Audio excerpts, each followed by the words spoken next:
కీర్తన గ్రంథము 118 అధ్యాయము 26వ వచనం అందరం కలిసి చదువుకుందాం. యెహోవా పేరట వచ్చువాడు ఆశీర్వాదముందును గాక. యెహోవా మందిరములో నుండి మిమ్మను దీవించుచున్నాము. దేవుని సహాయం గురించి ప్రార్థన చేస్తాం. మోకరించగలిగినటువంటి వారు మోకరించండి, మోకరించలేనటువంటి వారు దయతో మీ తలలో తులసిగా పెట్టి మీకు మనం చేస్తాం.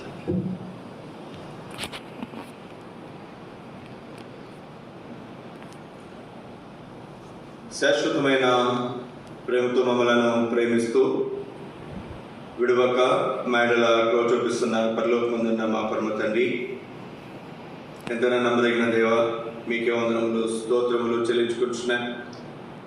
ఇప్పుడు చదువు లెక్కల నుంచి మీ ప్రేమను బట్టి ముందు చేసిన మా ఈశ్వరు పొడిగించేందుకు ముందు చేసిన మరో ప్రయోజనంగా ఫిబ్రవరి మాసంలో మీరు మాకు అనుగ్రహించిన ఈ మందిరాల్లో చేరి మిమ్మల్ని ఆరాధించినారు.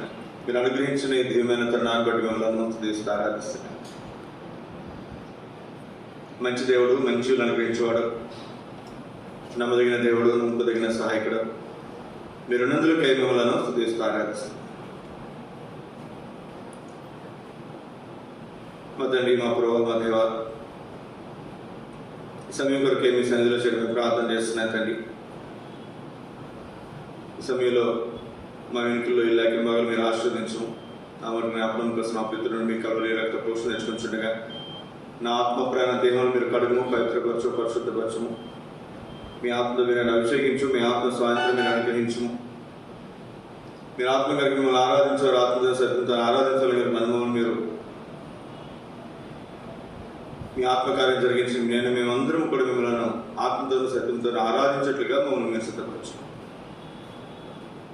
ఈ సమయాన్ని మీరు మాకు ఆశీర్వాదకరంగా మీరు వచ్చు. మీ నామను మీరు మహింపరచు.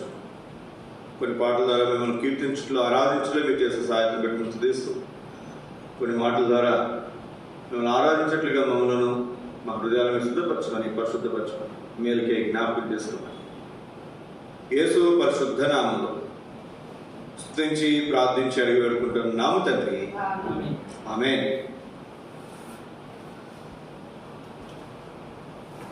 దేవుడు మాకు ఇచ్చినటువంటి తలపుని బట్టి సంవత్సరం ఆరంభం నుంచి కూడా బ్లెస్సింగ్స్, దీవెనలు, ఆశీర్వాదములు అనే మాట మనం చూస్తున్నాం. సహజంగా ప్రతి ఒక్కరికి ఏం కావాలి చెప్పండి? బ్లెస్సింగ్స్ కావాలి, దీవెనలు కావాలి, ఆశీర్వాదాలు కావాలి. ఇందులో ఏమాత్రం అనుమానం లేదు. మనను సృష్టించినటువంటి సృష్టికర్త మొట్టమొదటిగా తన నోటి నుంచి వచ్చినటువంటి మాట దీవెన, అంటే ఆశీర్వాదం. దేవుడు మానవుని సృష్టించి చెప్పిన మొట్టమొదటి మాట, దేవుడు వారిని ఆశీర్వదించి. దేవుడు మనల్ని ఆశీర్వదించాలని కోరుతున్నాడు, ఆశీర్వదించే దేవుడు. కాబట్టి ఏ విధంగా, ఎన్ని రకాలుగా, ఎన్ని విధాలుగా దేవుడు మనల్ని ఆశీర్వదిస్తాడో మనం ఎరుగుతూ ఆయన మనం ఆరాధించే వారికి మనం ఉంటున్నా. అదే సమయంలో మరి రెండవ వర్తమానంలో ఏ విషయాలు మనం సరి చేసుకున్నట్టు ద్వారా, చక్క చేసుకున్నట్టు ద్వారా దేవుని సంపూర్ణమైనటువంటి ఆశీర్వాదాలు మనం పొందగలము కూడా రెండవ వర్తమానాల్లో మనం చూస్తున్నాం. రండి, ఈ ప్రార్థన కూడా ఆశీర్వాదం అనే మాట మనం చూస్తాం. మరి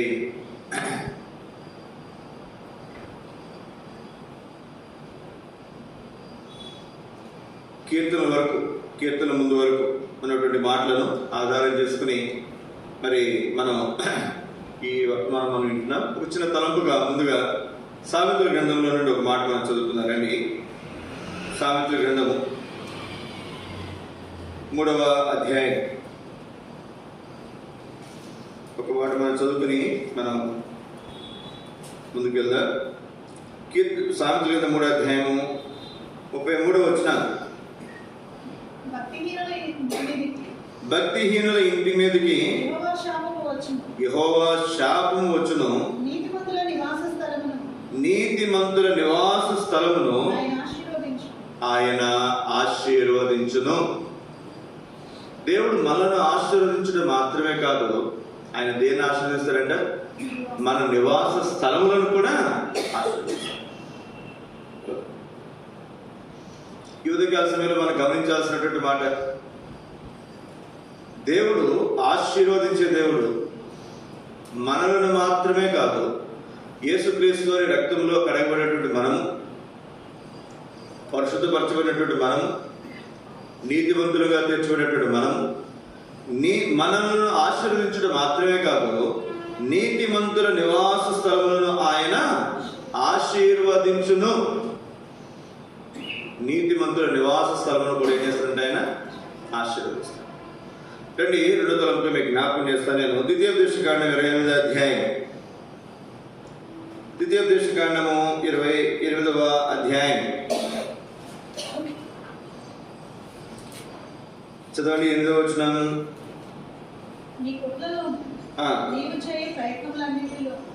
నీకు దీవెన కలుగునట్లు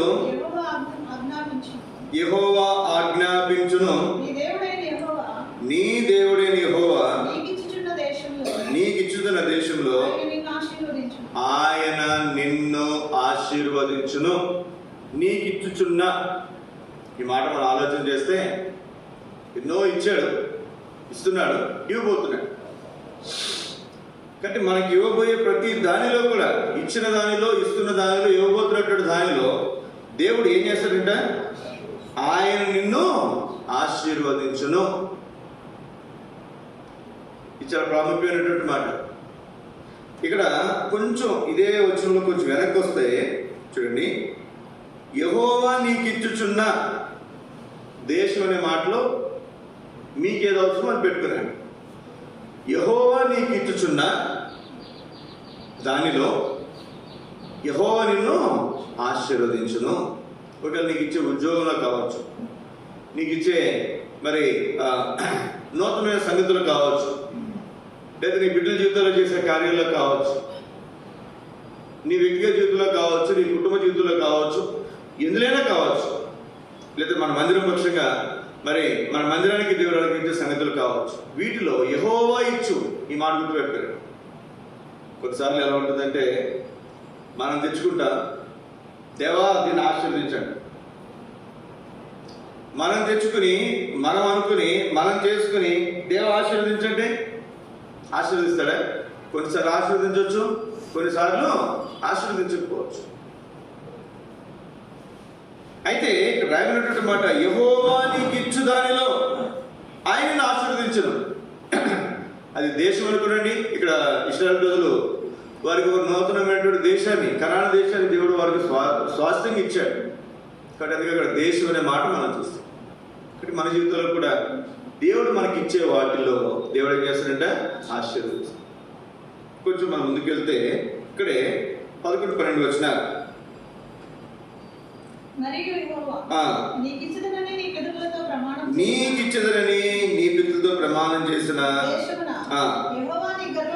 అక్కడ ఏం చేసిన, నీకు ఇచ్చిన దాంట్లో, నీకు ఇస్తున్న దాంట్లో, నీ గర్భఫల విషయంలోను, నీ సంపద విషయంలోను, నీ ఆస్తి విషయంలోను నీకు సమృద్ధిగా మేలు కలుగజేయును. ఇంకేం చేస్తాడంట? యెహోవా నీ దేశం మీద వర్షమును ఏ కాలం అంట?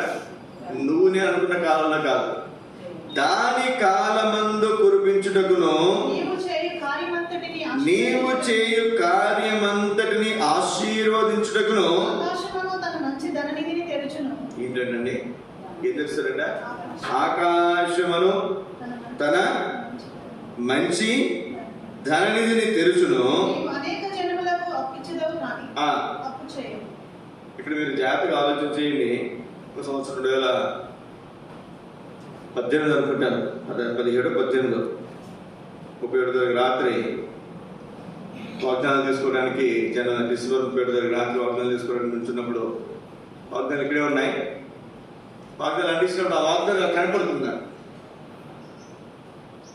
ఏముంది అక్కడ? ఏముందండి? ఆకాశమును తన మంచి ధననిధిని తెరుచును. ఏం చేస్తాడు దేవుడు? ఆకాశమని తన,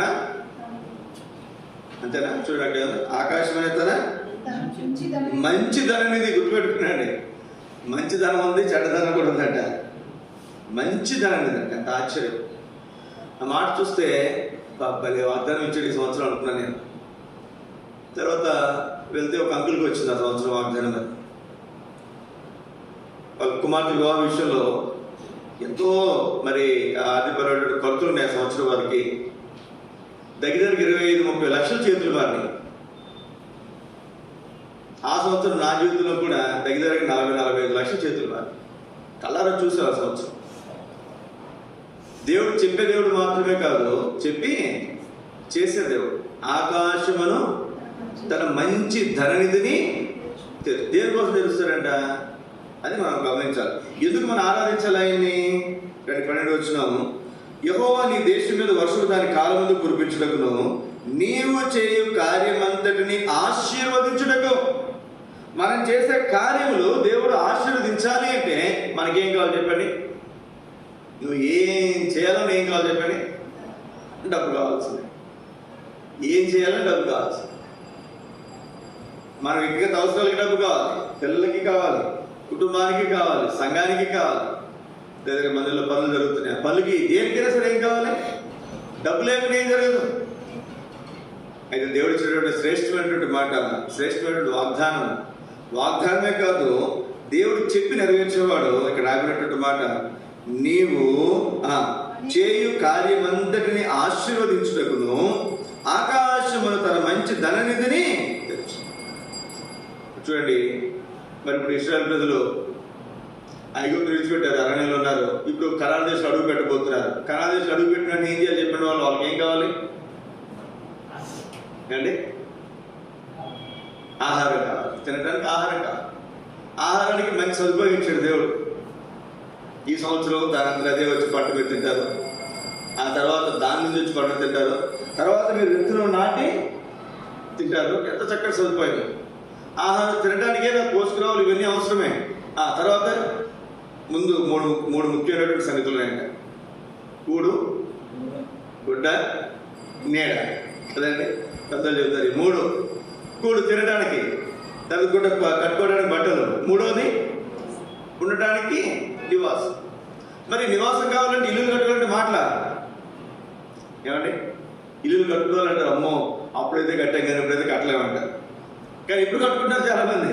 వీళ్ళు 10 సంవత్సరాల తర్వాత ఏమంటారు, అప్పుడు గారికి కట్టాం కాబట్టి ఇప్పుడు కట్టలేమంటారు. ఏది చేయాలని ఏం కావాలి చెప్పండి? కాబట్టి దేవుడు కనాను దేశంలోకి వారు అడుగు పెడతారని చెప్పడం మాత్రమే కాదు, వారు అడుగు పెట్టిన తర్వాత వారు చేయ ప్రతి కార్యము చూడండి, నీవు చేయు కార్యమంతటిని ఆశీర్వదించుటకు ఆయన తన ఆకాశమును మంచి ధననిధిని నీ కొరకు తెచ్చు. అంటే మన వ్యక్తిగత కుటుంబ జీవితాల్లో, సంఘంలో కూడా మనం ఎన్నో చూస్తున్నాం, చూడబోతున్నాం. మనకున్నటువంటి అవసరతలు, అక్కర్లు దేవుడు ఎలా తీరుస్తున్నాడో మనకు తెలియదు కదండి. సింహ పిల్లలైనా లేవగలవి, ఆకలి గొర్రెలు కానీ యెహోవాను ఆశ్రయించిన వారికి ఏ మేలు కొదువా ఉండదు. ఒకటి ఉదయకాల సమయంలో మన దేవుడు మనం చేసే ప్రతి కార్యమును ఆశీర్వదించడానికి కావలసినటువంటి సంగతులు ఆకాశమే తన మంచి ధననిధిని తెలిసి మనకు అనుగ్రహిస్తున్నందుకై మనం ఆయన ఆరాధించే వారంగా మనం ఉంటాం. రండి సమయంలో 2వ గ్రంథం 7వ అధ్యాయం. దేవుని ఆశీర్వాదాలు ఏ విధంగా ఎన్ని రకాలుగా ఉన్నాయో మనం చూస్తున్నాం. కీర్తన ముందు వరకు సంగతులు మనం చూస్తున్నాం. సమయంలో 2వ గ్రంథం 7వ అధ్యాయం 29 వచ్చినాం. అందరం కలిసి చదువుకున్నాం. సమయంలో 7వ అధ్యాయం 29 వచ్చి అందరం కలిసి, దయచేసి నీ దాసునైన నా కుటుంబం నిత్యము నీ సన్నిధిని ఉండినట్లుగా దానిని ఆశీర్వదించుము. యెహోవా నా ప్రభువా, నీవు సెలవిచ్చి ఉన్నావు, నీ ఆశీర్వాదము నుండి నా కుటుంబము నిత్యము ఆశీర్వదింపబడును గాక. ఎంత అద్భుతమైనటువంటి మాట చూడండి. ఇక్కడ మనం చూస్తే, దేవా నా కుటుంబము నిత్యము నీ సన్నిధిలో ఉన్నట్లుగా ఆయన ఆశీర్వదించు. దేవుడు ఆశీర్వదిస్తాడు. ఇక్కడ మీరు జాగ్రత్తగా ఆలోచిస్తే అధ్యాయం అనుకుంటారు, మందిరం కట్టాలని తను అనుకుంటే అదే కదా సందర్భం.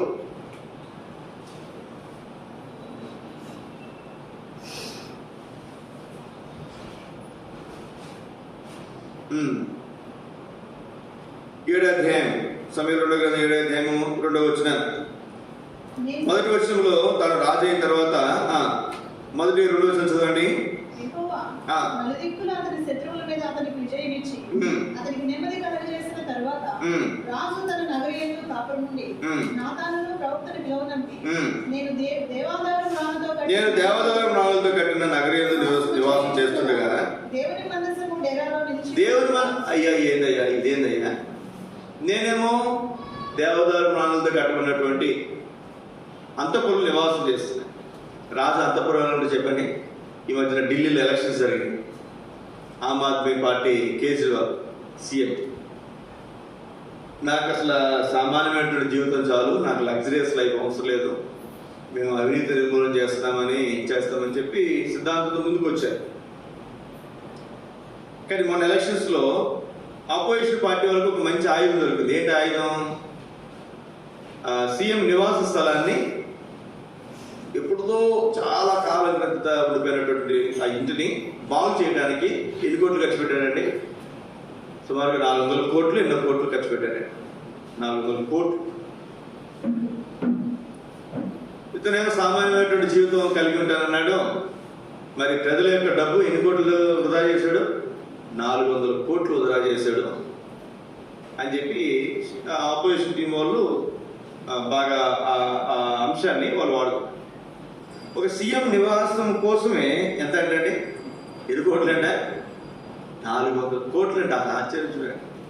మరి లాస్ట్ ఎలక్షన్స్ ముందు తెలంగాణలో కూడా హైదరాబాద్లో కేసీఆర్ సచివాలయం కట్టాడు కదండి, దానికి ఎన్నో 100 కోట్లు ఖర్చు పెట్టి కట్టాడు.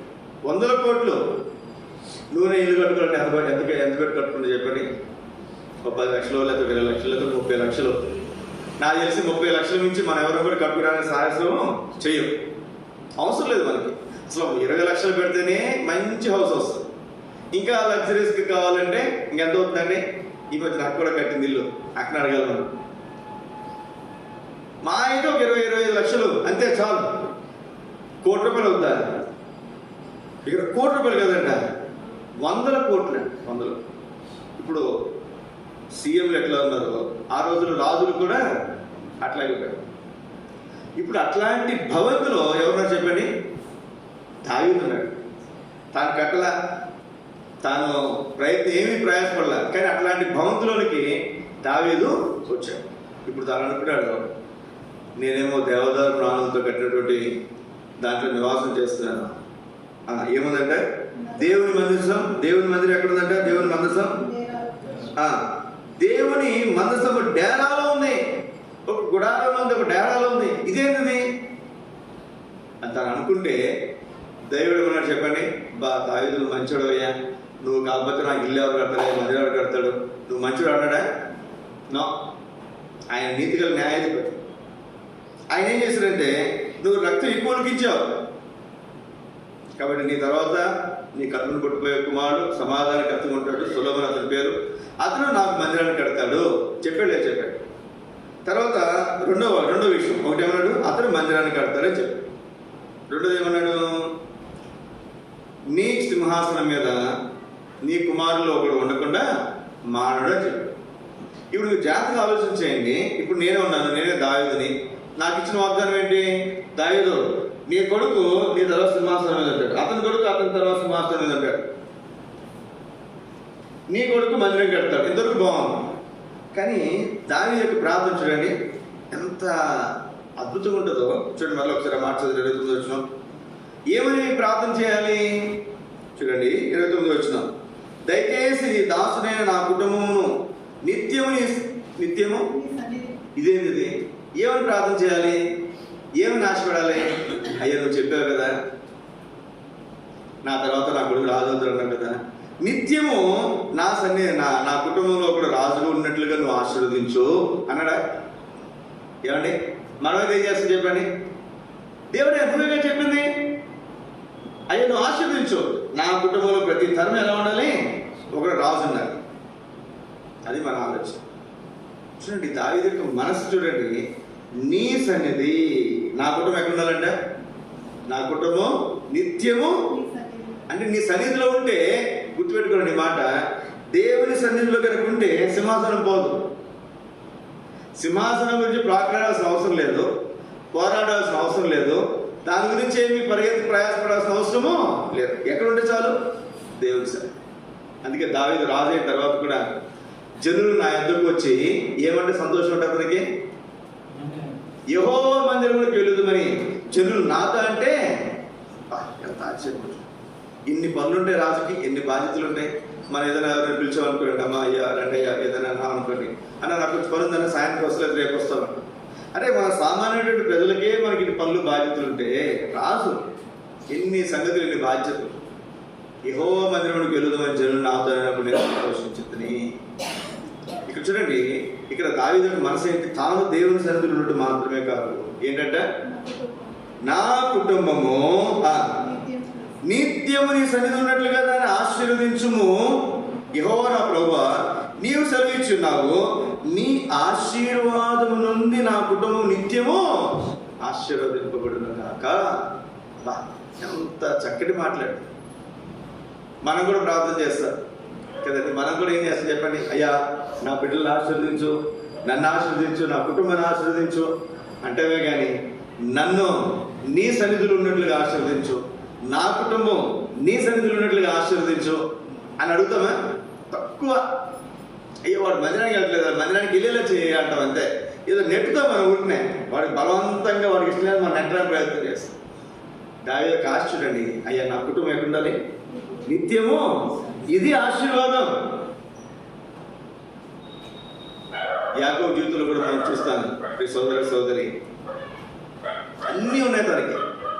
భార్యలు ఉన్నారు, కొడుకులు ఉన్నారు, కూతురు ఉంది, ఆస్తి ఉంది, సమస్తము తాను సంపాదించుకున్నాడు.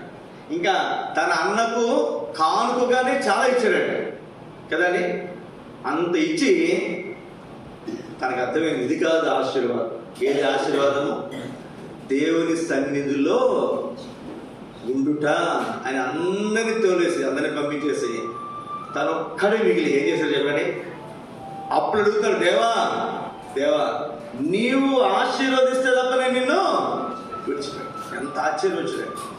అంటే ఆశీర్వాదం కావాలంటే ఎక్కడండి? ఎక్కడ? దేవుని సన్నిధిలో. ఎంత శ్రేష్టమైనటువంటి మాట. మీ సోదర సోదరి ఈ ఉదయకాల సమయంలో దేవుని సన్నిధిలో ఆశీర్వాదం. ఈస్ట్ వెస్ట్ గోదావరి ఆ ప్రాంతాల్లో BBM అని ఒకటి ఉంటుంది, బిలీవర్స్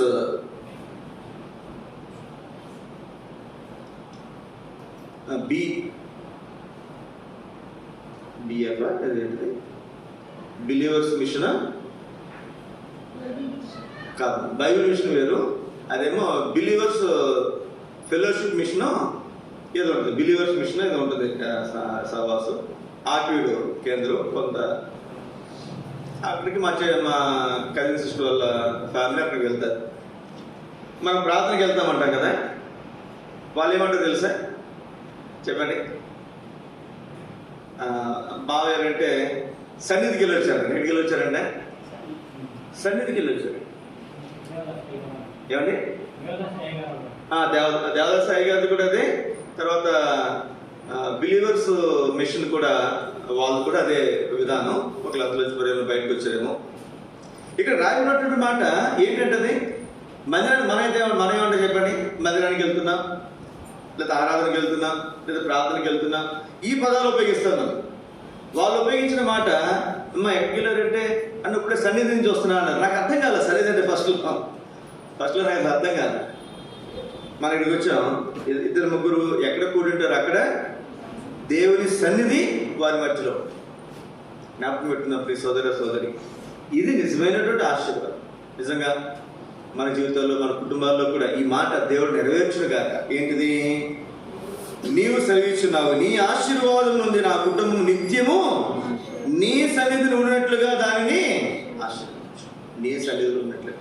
ఇక్కడ కొంచెం మనం కిందకు వస్తే ఒక్క మాట చదవండి. కీర్తనల గ్రంథం 15వ అధ్యాయం. దావీదుకి దేవుడు ఇచ్చినటువంటి మాటను ఏ విధంగా తనకు అనుకూలంగా మార్చుకున్నాడు చూడండి. అరే నీ కొడుకు మందిరం కడతాడు, నీవు మరి నీ తర్వాత నీ కొడుకు నీ సింహాసనం మీద ఉంటాడంటే ఆ సింహాసనం గురించి మనసు లేదు, లేదా నా కొడుకు మందిని కట్టేస్తారు చాలే అన్నటువంటి మన మనసు లేదు. ఏమని చెప్పాడు తనకంతా కూడా, నా కుటుంబం నిత్యం నీ సన్నిధిలో ఉండాలి, నిత్యం నీ సన్నిధిలో ఉండాలి. అదే ఆశీర్వాదం. ఎందుకంటే నేను నీ సన్నిధిలో ఉన్నా, నాకు ఆశీర్వాదం వచ్చింది. నా కొడుకు నీ సన్నిధిలోకి వస్తే వాడికి ఆశీర్వాదం, వారి పిల్లలు నీ సన్నిధికి వస్తే వారికి ఆశీర్వాదం నిత్యము. రండి, కీర్తన 115:12 యెహోవా మమ్మును మరిచిపోలేదు, ఆయన మమ్మును ఆశీర్వదించును, ఆయన ఇశ్రాయేలును ఆశీర్వదించును, అహరోను వంశస్థులందరినీ ఆశీర్వదించును. ఎవరిని ఆశీర్వదిస్తారంటే యెహోవా మమ్మును మర్చిపోలేదు. కొన్నిసార్లు మనం అనుకుంటాం, స్త్రీ అయినా తన చంటి బిడ్డను మరుచును కానీ నేను మిమ్మును మరువను. ఎంత ఆశ్చర్యకరమైనటువంటి మాట చూడండి, యెహోవా మమ్మును మరిచిపోలేదు. సోదర సోదరి, ఉదయకాల సమయంలో దేవుడు నన్ను మర్చిపోయాడు అనుకుంటున్నావేమో, మర్చిపోయినట్లుగా పరిస్థితులు కనపడుతున్నాయేమో, కానీ దేవుడు చెప్తున్నాడు, దేవుడు ఈ భక్తుడు యెహోవా మమ్మను మరిచిపోలేదు, ఆయన మమ్మల్ని ఆశీర్వదిస్తాడు, ఇశ్రాయేలు ప్రజలందరినీ ఆశీర్వదిస్తాడు, అహరోను వంశస్థులందరినీ ఆశీర్వదిస్తాడు. ఒక మాటలో మనం గమనిస్తే యెహోవా ఆశీర్వదించేవాడు. కానీ 4వ తరగతిలో మీకు జ్ఞాపకం చేస్తాను నేను, ఎఫెసు ఒక చక్కటి ప్రార్థన చేస్తాడు. రండి, దినవృత్తాంతముల మొదటి గ్రంథం 4:10. దినవృత్తాంతములు మొదటి గ్రంథం 4:10. ఎఫెసు నీవు నన్ను నిశ్చయముగా ఆశీర్వదించి నా సరిహద్దును విశాలపరచి నీ చెయ్యి నాకు తోడుగా ఉండా, దయచేసి నాకు కీడు రాకుండా దానిలో నుండి నన్ను తప్పించును ప్రార్థింపగా దేవుడు అతని మనవి చేసిన దానిని అతనికి దయచేసాను. ఇక్కడ చూడండి, శ్రేష్టమైనటువంటి మాట మనం చదువుతున్నాం. అని అతడు ప్రార్థింపగా దేవుడు అతడు మనవి చేసిన దానిని అతనికి దయచేసాను. ఇప్పుడు అతను ప్రార్థించిన దాంట్లో మొదటిది ఏంటి? నీవు నన్ను నిశ్చయముగా నన్ను నువ్వు మొట్టమొదటిగా ఏం చేయాలి? నిశ్చయముగా ఆశీర్వదించాలి. రెండోది, నా సరిహద్దులు విశాలపరచాలి. తర్వాత నీవు చెయ్యి నాకు తోడుగా ఉండదయచేయాలి. తర్వాత కీడు రాకుండా నన్ను తప్పించాలి. ఇప్పుడు నేను ఉన్నాను, లేదా నువ్వు ఉన్నా, 1 ఎకరం పొలం ఉంది, వచ్చిన నీళ్ళు ఉంది, బాగా సరిహద్దు విశాలపరిచాడు. 100 ఎకరాలు వచ్చింది అనుకో, ఏదో 10 ఎకరాల పొలం సంపాదించుకున్నాం అనుకో, ఏదో పెద్ద స్థలం కొనుక్కున్నాం అనుకో, నా సరిహద్దులను విశాలపరిచిన తర్వాత ఇప్పుడు డబ్బు లేదనుకుంటే ఒక బాధ, కానీ డబ్బు ఉన్న తర్వాత ఇంకా బాధలు వేరుకుంటాయి. వాటిని బ్యాంకులో దాచుకోలో తెలియదు, లాకర్లో పెట్టుకోలో తెలియదు, ఏం కొనాలో తెలియదు, కొన్న వాటిని ఎలా భద్రం చేయాలో తెలియదు. ఓ పక్క నుంచి మనం కన్ చేసుకుని వెళ్తే ఇంకో పక్క నుంచి ఎవరైనా వచ్చి కన్ చేశారు అనుకోండి, ఏం చేస్తాం మనం? వాడేదనుకోండి పొలిటికల్ లీడర్, మనం ఏం చేయగలమా? ఏం చేయాలి? కాబట్టి మూడోది ఏం చేయాలంటే నీ చెయ్యి నాకు తోడుగా ఉన్నా దయచేయాలి. తర్వాత 4వది ఏం చేయాలంటే కీడు రాకుండా దానిలో నన్ను తప్పించు. ఎంత చక్కటి ప్రార్థన, ఎంత ముందు చూపుతో ప్రార్థన చేస్తాను. దేవుడు నన్ను ఆశీర్వదిస్తే నా సరిహద్దులు విషయాలు పరచబడతాయి, నేను అభివృద్ధిలోకి వస్తాను. మళ్ళా శత్రువు నా మీద రాక దేవుని హస్తం నాకు తోడుకుండాలి. కీడు వారు నా మీద తలపట్టుకున్నా దేవుడు నన్ను తప్పించాను. ఎంత ముందు చూపుతో ప్రార్థన చేసి వచ్చినాయి. ఇప్పుడు అక్కడితో ఆగిపోలేదు. ఒక మాట మీకు జ్ఞాపకం చేస్తున్నా. ఇక్కడ మొట్టమొదటి మాట మనం చూస్తే, నీవు నిశ్చయముగా నన్ను ఆశీర్వదించు. ఏం చేయాలంట? నిశ్చయముగా ఆశీర్వదించాలి. ఉత్తుత ఆశీర్వాదాలు కాదు, నిశ్చయముగా నీవు నన్ను ఆశీర్వదించు. ఇప్పుడు దేవుడు అతను ప్రార్థన చేసింది ఏం చేశాడంటే దయచేసాడు లేదా అంటే ఎఫెసుని దేవుడు నిశ్చయంగా ఆశీర్వదించాడా లేదా? ఆశీర్వదించాడు. ఇప్పుడు రండి, ఇక్కడ మనం గమనించాల్సిన ప్రాముఖ్యమైన తలంపు, తాను చేసిన ప్రార్థన, ఎఫెసు చేసిన ప్రార్థన దేవుడు ఆలకించి తనను ఆశీర్వదించాడు. ఇప్పుడు రండి, 2-3 సంగతులు మీకు జ్ఞాపకం చేస్తాను నేను. మత్తయి సువార్త 7వ అధ్యాయం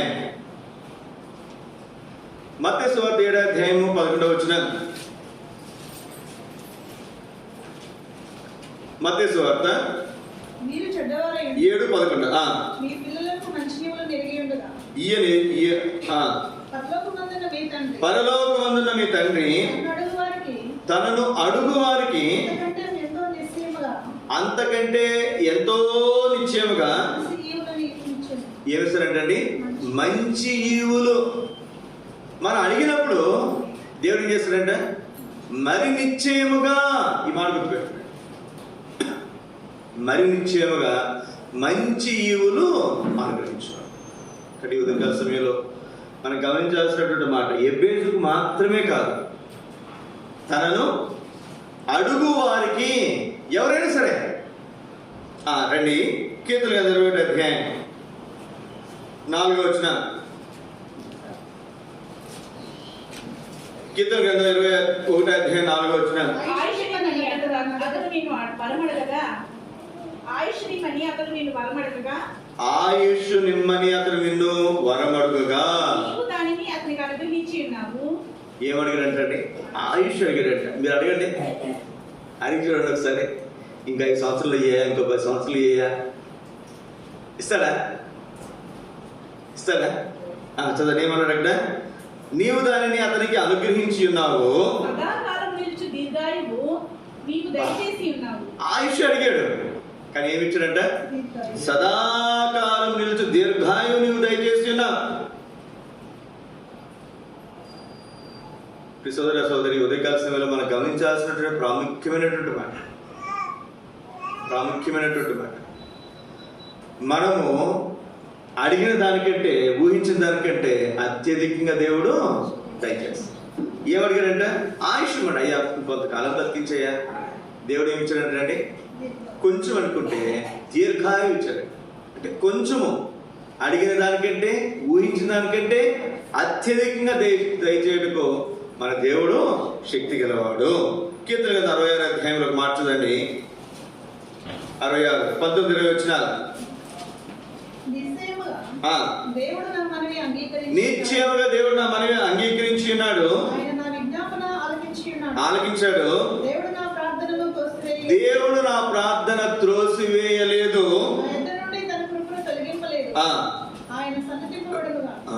సన్నతింపబడును గాక. అంటే ఏం చెప్పండి? స్తుతింపబడును గాక. ఆయనకి స్తుతి చెల్లించాలి, కృతజ్ఞతాస్తుతులు చెల్లించాలి. ఇప్పుడు నేను ప్రార్థన చేసింది దేవుడు నాకు అనుగ్రహిస్తే నేనేం చేస్తానండి? దేవుని కృతజ్ఞతాస్తుతులు చెల్లించేవాడు. ఇంకొక మాట చదండి, యోబు గ్రంథం 22వ అధ్యాయం, యోబు గ్రంథం 22వ అధ్యాయము 27వ వచనం, 28వ వచనం. ప్రార్థన చేయగా ఆయన నీ మనవిని ఆలకించును, నీ మొక్కుబడులు నీవు చెల్లించెదవు, మరియు నీవు దేనినైనా యోచన చేయగా అది నీకు స్థిరపరచబడును, నీ మార్గముల మీద వెలుగు ప్రకాశించును. నువ్వు ఏదైనా అనుకుంటే అది నీకు ఏమవుతుందంటే స్థిరపరచబడు, జరుగుతుంది. నువ్వు పలానా ఈ వస్తువు కావాలని నువ్వు అనుకుంటే అది నీకు అనుగ్రహించబడుతుంది. పలానా కార్యం జరగాలని నువ్వు అనుకుంటే అది అనుగ్రహించబడుతుంది, అది జరిగించబడుతుంది. నువ్వు దేని విషయమైనా యోచన చేయగా నీకు స్థిరపరచబడును. ఎంత అద్భుతమైనటువంటి సోదర సోదరి, ఈ ఉదయకాల సమయంలో ఇదంతా దేని వల్ల అంటే 10వ వచనం మనం చదివాను. నీవు ఆయనకు ప్రార్థన చేయగా, ప్రార్థన ఆలకించేవాడు, ప్రార్థనకు ప్రతిఫలం దయచేసేవాడు. ఆ రోజు ఎబ్బేజు ప్రార్థన ఆలకించినటువంటి దేవుడు, ఎబ్బేజు ప్రార్థన ఆలకించి ఆశీర్వదించినటువంటి దేవుడు యేసుక్రీస్తు నిన్నాడైన నిరంతరం ఏకరీతిగా. ఆయన మార్పు లేనివాడు, మార్పు చెందనివాడు. కాబట్టి మధ్యాహ్న కాల సమయంలో మనం గమనించాల్సిన ప్రాముఖ్యమైనటువంటి సంగతి, ఆయన మన ప్రార్థన కూడా ఆలకించి అడిగిన దానికంటే, ఊహించిన దానికంటే అత్యధికంగా దయచేయటకు శక్తి గల దేవుడు, మనల్ని ఆశీర్వదించే దేవుడు. చివరి ఒక తలంపు మనందరం కలిసి చదువుకుని మనం ఆరాధనలో ప్రవేశిద్దాం. దినవృత్తాంతుల మొదటి గ్రంథం 17వ అధ్యాయం, దినవృత్తాంతుల మొదటి గ్రంథం 17వ అధ్యాయము 23వ వచనం చదవండి. యెహోవా ఇప్పుడు నీ దాసుని గూర్చియు అతని సంతతిని గూర్చియు నీవు సెలవిచ్చిన మాట నిత్యము స్థిరమగును గాక. 25వ వచనం. దేవా, నీకు సంతతి కలగజేసిందని నీ దాసునికి నీవు తెలియజేసి ఉన్నావు గనుక నీ సన్నిధిని విన్నపము చేయుటకు ఈ దాసునికి మనోధైర్యం కలిగెను. మనోధైర్యం కలిగి ఇంతకుముందు చదివినటువంటి మాట ఇక్కడ దినవృత్తాంతాల గ్రంథంలో కూడా మనం చదువుతాం. దావీదు అంటున్నటువంటి మాట చదవండి అందరం కలిసి. ఇప్పుడు 27వ వచనం అందరం కలిసి చదువుతున్నాం. 27వ వచనం అందరం కలిసి. ఇప్పుడు నీ దాసుని సంతతి నిత్యము నీ సన్నిధిని ఉండినట్లుగా దానిని ఆశీర్వదింపను అనుగ్రహించి ఉన్నావు యెహోవా. నీవు ఆశీర్వదించిన ఎడల అది ఎన్నటికి ఆశీర్వదింపబడి ఉండును. దేవ నువ్వు ఆశీర్వదిస్తే ఆశీర్వాదం ఎంతవరకు ఉంటుందంట? ఎన్నటికీ ఉంటుంది. ఎన్నటికీ ఉంటుంది. సోదర సోదరి, ఈ మధ్యాహ్నకాల సమయంలో మనం చూస్తున్నాం దేవుని ఆశీర్వాదం అదేదో ఇప్పుడు అనుగ్రహించబడి తర్వాత వెళ్ళిపోయేది కాదు. కొన్ని కుటుంబాలు మనం చూస్తాం, వారు తరతరాలుగా ఒక ఉన్నతమైనటువంటి స్థానంలో ఉంటారు, ఆత్మీయంగా కావచ్చు, భౌతికంగా కావచ్చు. కొంతమందిని చూడండి, ఒక తరంలో చాలా గొప్ప స్థాయికి వెళ్ళిపోతారు, మళ్ళీ తర్వాత తరంలోనూ ఆ తర్వాత తరంలోనూ పాతాల్లోనికి పడిపోతారు. అట్లాంటి వాళ్ళు కూడా మనం దేవుని వాక్యంలో మనం చూస్తే సౌలు జీవితంలో మనం చూస్తున్నా గొప్ప రాజు, తర్వాత తన కొడుకు యోనాతాను అప్పుడే చనిపోయాడు. తర్వాత మిగిలినటువంటి వాళ్ళు చనిపోయాడు. ఎవరు మిగిలారంటే దానికి కుంటి కాళ్ళ కుమారుడు ఒకడు, మనవడు మిగిలాడు, ఒక్కడు మిగిలాడు, మేపోషాడు. కొన్ని ఆస్తిని మిగిలిందా? దావీదు ఏది తీసుకొచ్చి ఇచ్చినా మరి తను దాన్ని పోగొట్టు. తర్వాత ఎన్నో కుటుంబాలు మనం చూస్తాం బైబిల్ గ్రంథంలో. యెరోబాము రాజుగా చేయబడ్డాడు. తర్వాత మనం ఆహాబును చూస్తాం, తర్వాత యోబును మనం చూస్తాం కదండి. వీళ్ళందరూ కూడా రాజులుగా చేయబడినటువంటి వారు. తర్వాత వారి కుటుంబాలు బైబిల్ గ్రంథంలో ఎక్కడొక్కడ మనము ఫలానా వాళ్ళ కుటుంబం ఫలానా కుటుంబం మనం చూడలేదు. అంతేకాదు ప్రవక్తల గురించి కూడా మనం చూస్తే ఏలి తర్వాత తన కుటుంబం గురించి ఎక్కడా కూడా గొప్ప సంగతులు లేవు. సమూయేలు గొప్ప ప్రవక్తే, తన కుమారుడు గురించి ఎక్కడ గొప్ప సంగతులు ఉన్నాయా? లేవు. మోషే గురించి మనం చూస్తాం, తర్వాత సంతానం గురించి చూసినా మనం గొప్ప సంగతులు మనం చెప్పలేం. ఈ సోదర సోదరి, ఒక మాట మనం జ్ఞాపకం పెట్టుకుందాం. ఒక్క మాట, దేవుని వాక్య విలువలు, దేవుని సన్నిధులు. దేవుడు ఆశీర్వదిస్తే ఆశీర్వాదం ఎలా ఉంటుందంటండి?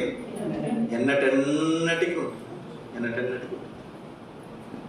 కాబట్టి ఈ ఉదయకాల సమయంలో దేవుని సన్నిధికి వచ్చినటువంటి మనం ఇట్టి ఆశీర్వాదం మనం పొందుతాం కానీ, ఇట్టి దేవుని ఆశీర్వాదం మనం మన కుటుంబాలు పొందును కానీ.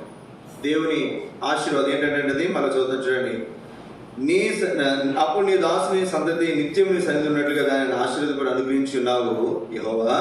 నీవు ఆశీర్వదించిన ఎడల అది ఎన్నటికి ఆశీర్వదింపబడి ఉండును. ఎంత నమ్మకం అండి దేవుని మీద దావీదుకి, ఎంత నమ్మకం.